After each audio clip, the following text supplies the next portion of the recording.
Yeah, definitely. All right. So yes, frowned upon. Join me in giving a warm welcome to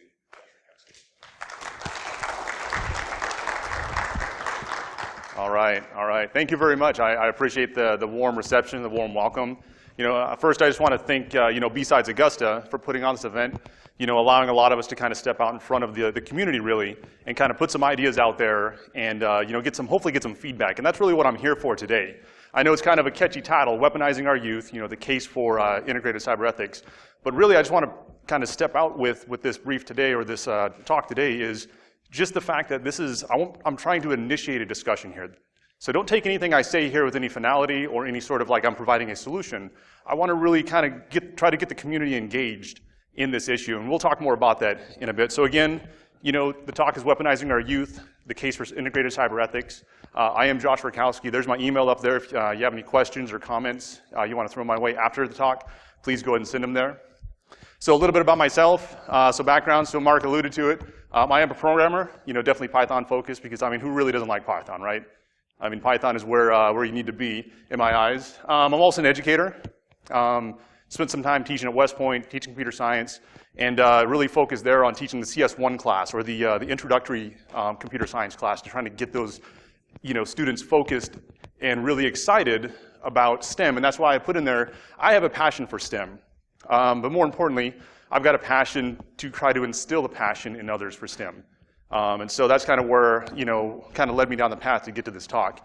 And of course, everyone has to have a hobby. And my hobby is, I'm also a reviver of dead arcade games, right? Yeah, exactly. Who doesn't like arcade games, right? Yeah, exactly. So that's actually a picture of my garage, a couple years old, actually. It's according to my wife, it's a disease, right? My first pitch was like, I'm just going to flip these, and I haven't sold a single one yet, so I've got a garage half full of arcade games. But again, just wanted to throw it out there, so you got my email address. If you want to play some arcade games, let me know. Which one? That's a Bad Dudes from the 90s, JAMA-based. So, yeah, good times though. Which one? I do not. Great question so far. But again, I just want to throw that up there. Yeah, I could probably have a whole talk about that and how to revive old arcade games. But you know what? That'd kind of give away the tradecraft, and I'd be fighting all of you for the arcade games around the CSRA. So we'll see. Maybe that'll be a talk for next year. But so why does this matter? So why am I talking about the fact that we're trying to weaponize our youth? And really, when I say weaponize our youth, I'm talking about we are trying to teach younger students, hacking techniques, both offense and defense. So we keep shifting this to the left in that education timeline, which is great. I'm all for it because, again, I want to go ahead and instill that passion for STEM, and this is one of those ways to kind of get our hooks into those young minds and say, okay, let's focus on science, technology, engineering, and math. However, in my eyes, there's a flaw in the process we're using currently, and that flaw is we're making an assumption that they have a fully formed or a more fully formed moral construct, which is definitely not the case down in the high schools or even younger than that. So that is part, so that's part of the issue, the fact that they have an immature moral construct. And the way we're kind of teaching now, to kind of give you an analogy, is it's like sitting a child down, talking to them about gun safety, talking to them about how to load a weapon, fire the weapon downrange, clear it, and then say, okay, we've now talked about this in a very nice environment, just you and me talking about it. Here's your gun, here's your bullets, the range is over there. And you say, go. And the expectation at that point is for them to know how to do everything and to be able to do it complete. And I don't think we're kind of missing the point with that. And I'll get more to that in the rest of my talk here. So again, trying to highlight the fact that we're moving this to the left in this education timeline. So here are just a few examples that I found. So I'm currently involved in the AFA Cyber Patriot, which is focused down into the high school level. You also have Hacker High School, again, high school curriculum. You got some CTFs focused directly to the high school level, and then you got MITRE Cyber Academy. So again, these are very age-focused programs. They're focused at getting this education down into the high school level. However, they're making that age-agnostic assumption. They're making that assumption that we can teach kids these topics just like we teach adults these topics. And like I said, there's a flaw there that adults have a little more fully formed moral construct and kids don't. They're still forming that construct. And so I think we need to get at that. And to get at that, sorry, I hit the button there a little. I'm gonna propose 3 tenets here in a second. However, look at that right there, right? Isn't that epic? Big wall of text. That is a professional organization's code of ethics. That's page 1 of 5 or 6, right? That's why I put up their code of ethics, TLDR. Way too much. I mean, this is the same thing as when you install software. I mean, who actually reads the end-user licensing agreement? Okay, I've got one. Kudos to you, my friend. However, the rest of us are like, okay, where's the okay? Where do I click accept?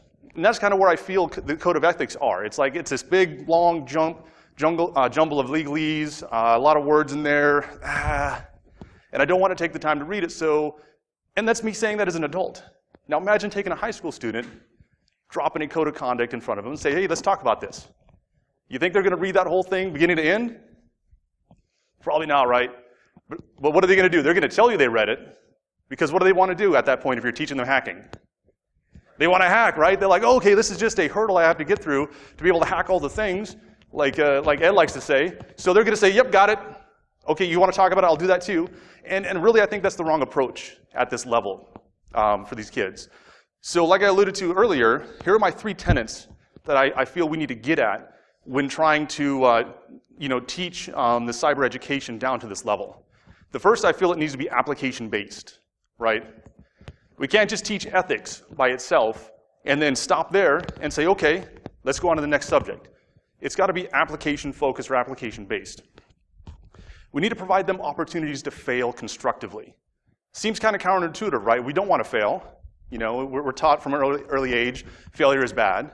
However, I'll talk a little more into that. And really, the key point of that is fail constructively. And how do we provide that to them? And the last piece, of course, is mentorship. And that ties into the fail constructively piece. Because again, with mentorship, you want to be able to have someone there to kind of pick them up when they fall down, dust them off a little bit, have a discussion, and then send them back on their way so they can be a little better, have a better mindset when moving forward and they hit that problem again. Okay. So let's get dig a little deeper into the first one. So application-based. It's very clear, or it's very easy to see, that ethical dilemmas do not occur in a vacuum, right? If you're sitting there at home, doing nothing, TV's not on, nothing's going on, there's very little chance of you having an ethical dilemma. However, if you're out there doing something, hanging out with friends, making decisions, there's the potential for an ethical dilemma to occur. And that's one of the things I was talking about earlier, one of the pieces I was talking about that we're missing. We need to provide this integrated ethical training while teaching these kids these concepts and these topics. Because, like I said, these ethical dilemmas do not occur in a vacuum. We need to make sure that we integrate it and move forward. And like the second bullet says there, the ethics cannot be disjointed from the situation. So again, if we teach ethics by itself and then move on into the situations and continue to teach that, they're not drawing any correlations. They're not drawing they don't see how it applies. There's no application to it.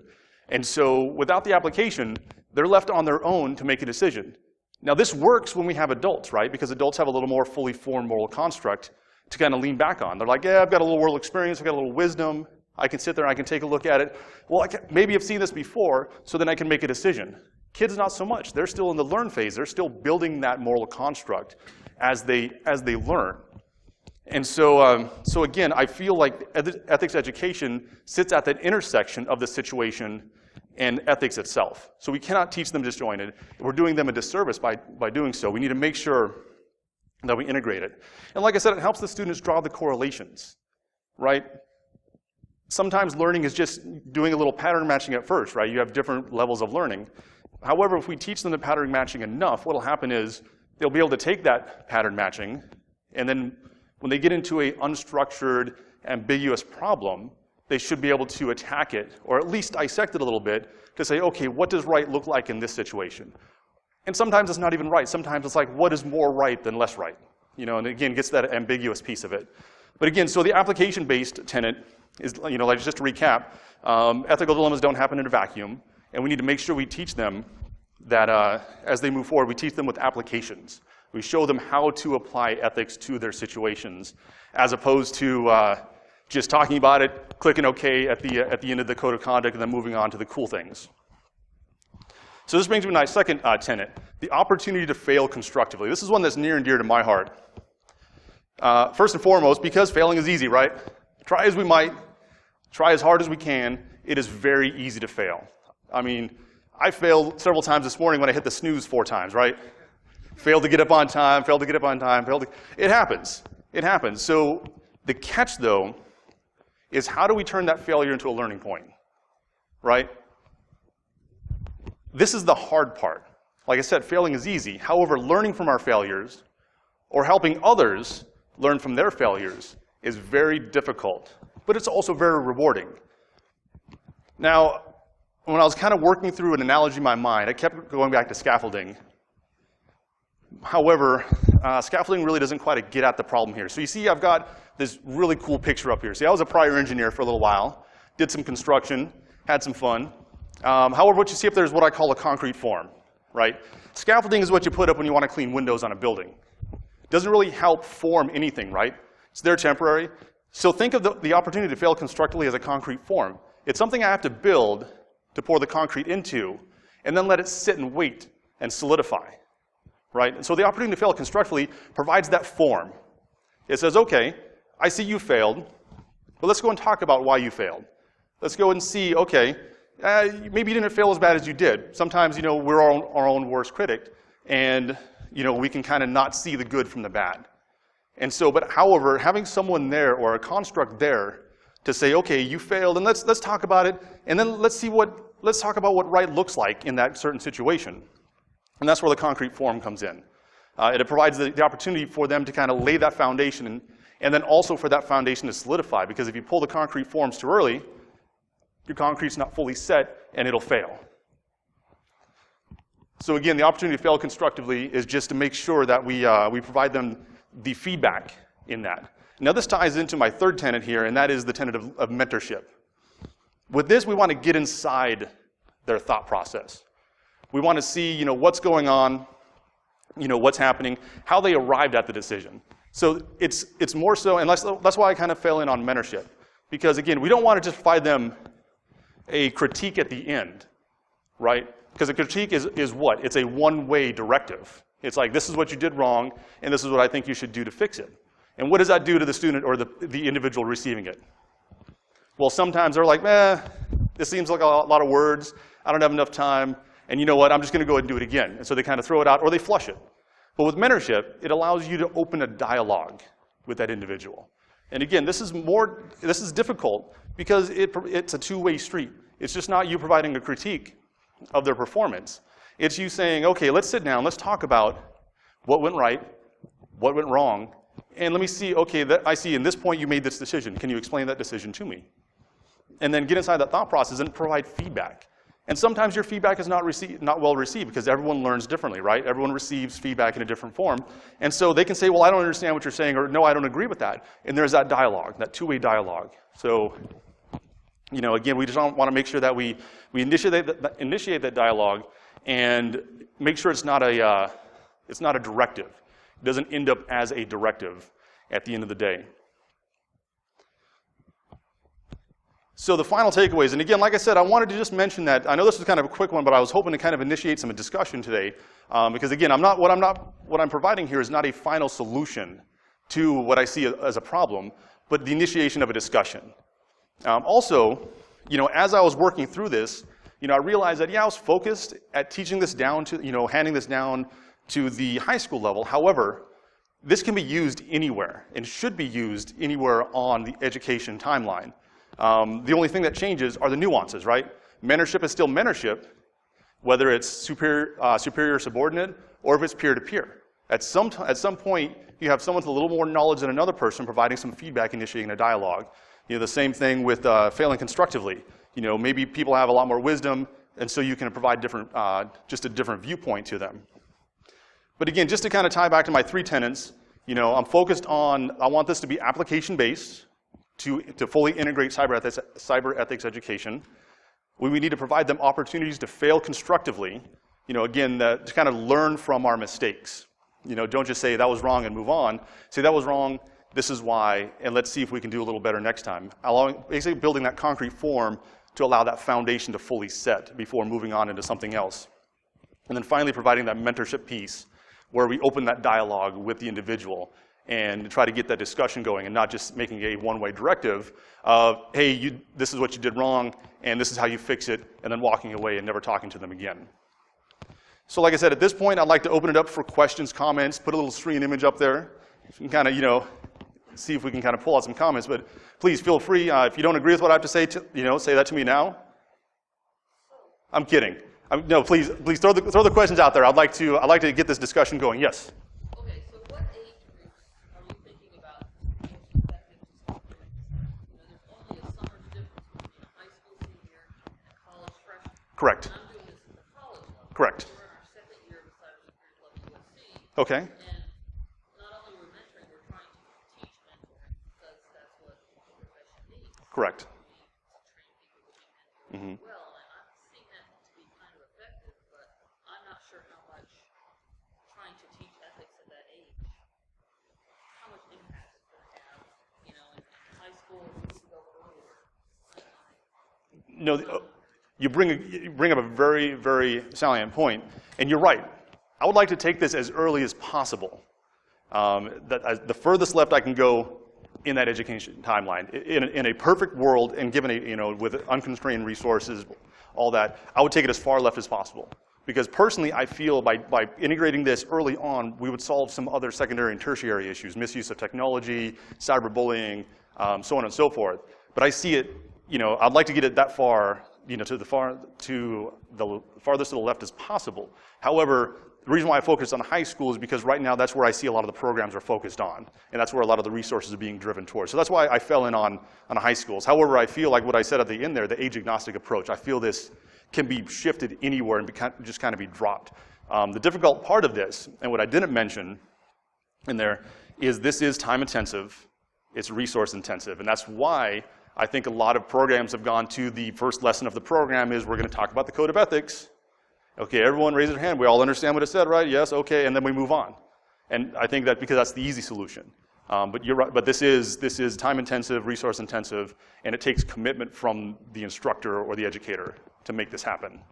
These 3 here are some of my students. My student asked me, has my mentorship had any effect on your personal ethics over the course of the last year?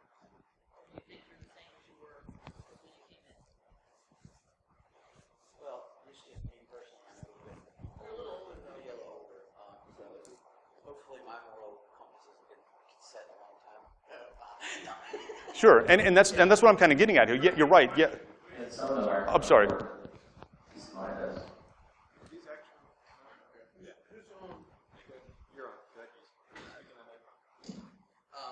would say I'm a little bit older, so having someone there to advise you and is this actually going through? Yes, I can hear it. Maybe advise you has helped a lot. But I did have one of my own questions. Sure. One of the things that we had that is part of our curriculum is we had an ethics class specific to our computer science, computer science and technology.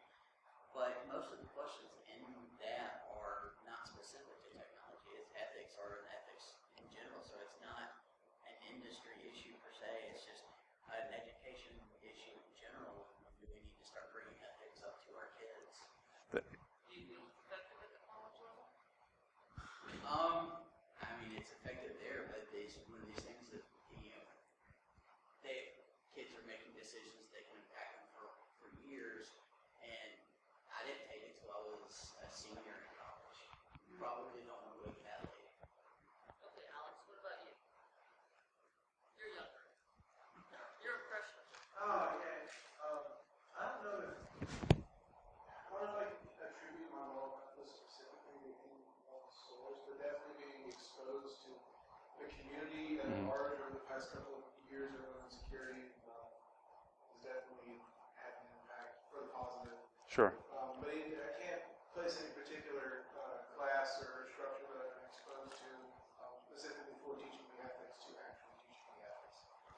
Exactly, and that's kind of what I'm getting at. You're right. You know, I think eventually we get to a point where, you know, at a certain point there's a kind of a failover where, okay, no matter what we throw at them ethics-wise or ethics training-wise, like you said, your moral compass is already defined. You know, right, wrong, or indifferent, it is what it is, and there's very little you can do. At that point, it's like trying to steer an aircraft carrier, right? You don't make you talk about a 1-degree shift rather than 90-degree, and so it does make it difficult. But I do feel, again, you're back to what I was saying. If we move that further left, just exposing them to it, just exposing them to the situational base, not just the wall of text code of ethics, I feel will help. Maybe not with the course correction, but expose them to topics that they may not be thinking about initially. And that's what I'm trying to propose here. But great, I appreciate the feedback on that. I've got a couple more questions. I'll go. Yes, please. Josh, Yes. just a couple of comments. This sounds like a lot like some of the discussion that comes up. It's like, when is it appropriate to teach offensive tactics or offensive operations in the cyber realm? What level is that appropriate? And is there ways institutions given that power? You know, should we trust the students? How do we trust them? And Sure. Is ethics training?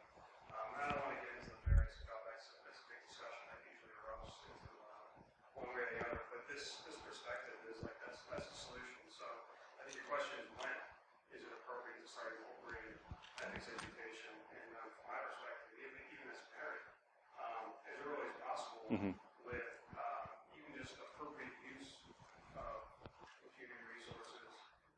You know, even in schools now, they have computers in every grade. They have smart boards and multimedia and stuff like that. Exactly. So maybe that's the appropriate time to start building that foundation of ethics. As they get older and into the secondary and post-secondary education, you start teaching them more skills with that foundation and maybe a little bit more ethics along the way. Exactly. Yep. And then you get to college level and say, okay, well, now you have all this. If you want to go the offensive route, hey, this is pretty serious. Your words, weaponizing style stuff. Yeah. Maybe now you decide some contracts, or maybe you need to do some kind of acceptable use thing that you can hold you responsible for. Sure.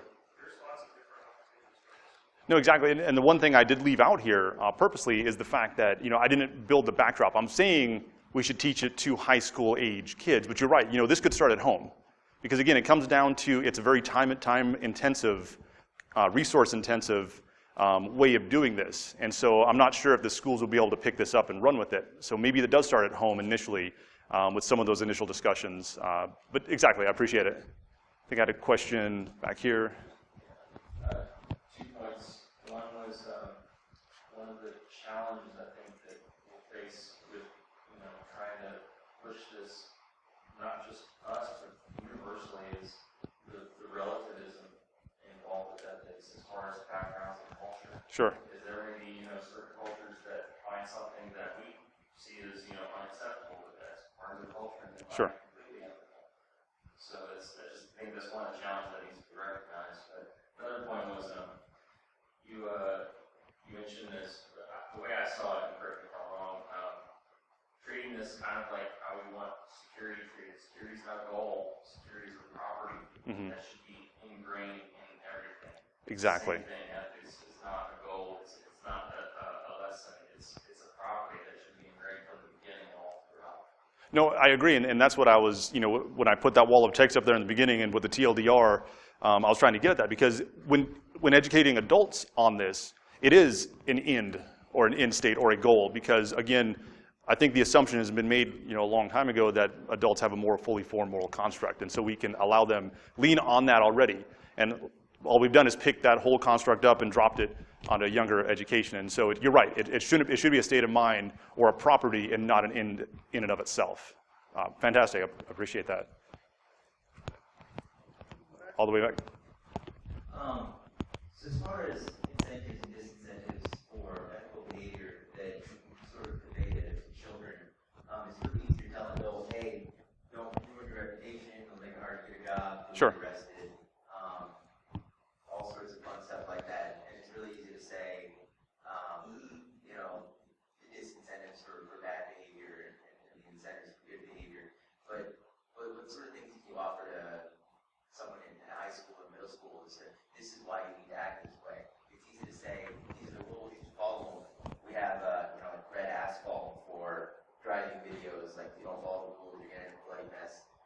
what are you going to do for cyber ethical following the rules? And that is a good point. You know, again, you know, these are all fantastic points. And you know, that was one of the things I kind of wrestled with when coming up with this a little bit. Mainly because when you talk to kids that age and you try to incentivize or de-incentivize certain things, what happens, right? When you're trying to get coercion out of someone, which is what I feel that process tries to get at, what happens? You get the fact that they follow the rules until you're not watching or until they figure out how to subvert them. And so, and that's a good point. That's why I kind of wanted to steer away from that and get out of the, okay, you know, do this and this is why, because you might get whacked or you might lose your online profile or I might delete your Facebook account, you know, and get away from that and get into the, okay, you made that decision, let's talk about why it was bad. And try to instill the, you know, the dialogue or the fact that, okay, you know, in the world we live in, there's very little right and wrong. You know, that's all on the very periphery. The rest of it's in the gray space in the center. And try to tell them, like, okay, you're going to be living a majority of your life in that gray space. And so the incentivizing gets at the right and wrong, but doesn't really address the large gray space in the middle. Does that kind of answer your question? I know it's a hard one, right? It's you know, because again, it's about the mindset, and when you get to that age too, you know, they're at different maturity levels. So it's hard to kind of come up with a one-size-fits-all, and that's where, you know, I went through, trust me, I went through several iterations until I came up with these 3 tenets I feel are worthwhile at that level. Alex? To speak to that one and what you were getting after, I've been carrying a loaded firearm since I was in middle school, and so it was supporting, so that's a cultural norm. And the culture is that firearm safety is a big deal, right? From that age, just you're more responsible with that sort of thing. And I don't think we have a developed senior culture that understands cyber well enough, or you know, what right is supposed to look like to provide that kind of leadership.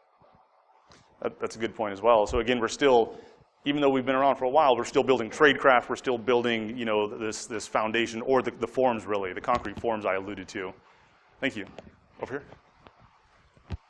Hey, yeah, is that right here? Yes. So Josh, would you let your kid go into a lake if he didn't know how to swim? Would I let him go into a lake if he didn't know how to swim? Yes. That's a very, very interesting question. The first answer for me is my wife present? No, I'm kidding. No, I jest because I am less risk averse than my wife is. And so I would say yes, because in my eyes, learning through situations, i.e., if I go in the shallow water, I'm fine. If I go a little deeper, I'm still okay. If I go into my mouth, not so good, let me back up. I'm more of the mindset, let them learn by doing. My wife is more risk averse and saying, okay, life vest, floaties, CPR mask, lifeguard on duty, you know, the checklist goes on, right? And so I guess it depends on what your mindset is. And that's why I try to keep this, you know, abstract enough to provide, you know, not more of a directive, but like, hey, these are tenets. But I'm sorry. So I apologize. No, you're fine. He was saying, the point of the discussion today is kind of a thing. Sure. You can access a device to a child. It's the same norm in the water that teaching how to swim. So it seems like you're arguing for the need for maturity models to be developed that we can globalize. Is that correct? So I'm not so much a maturity model, because again, dealing with younger kids like that, you're not sure. It's very hard to well, there's a broader maturity range. And so I'm not going so much for a maturity model. I'm not saying if they're at this age, then they can hack this thing. If they're here, they can do this defense. I'm not saying that at all. I'm saying it needs to, you know, it's more ethics. You're focusing on hacking, not necessarily information assurance and security and some of those stuff. Okay, so I say hacking, but then let's back it up and talk defense. So let's say I'm looking at packet captures, right? And I see some stuff that I probably shouldn't in those packets. What do I do with it? That's still an ethical dilemma. So you're focusing on InfoSec skills, it sounds like, not necessarily information security. So, Okay, everybody says this. I actually do this a lot with teaching kids, and the issue that we run into often is this right or wrong? Because as a parent, I don't know what you're teaching them. So you have to say, I think information assurance is where it starts, teaching as a fundamental skill set and then elaborating on maturity. Would you agree?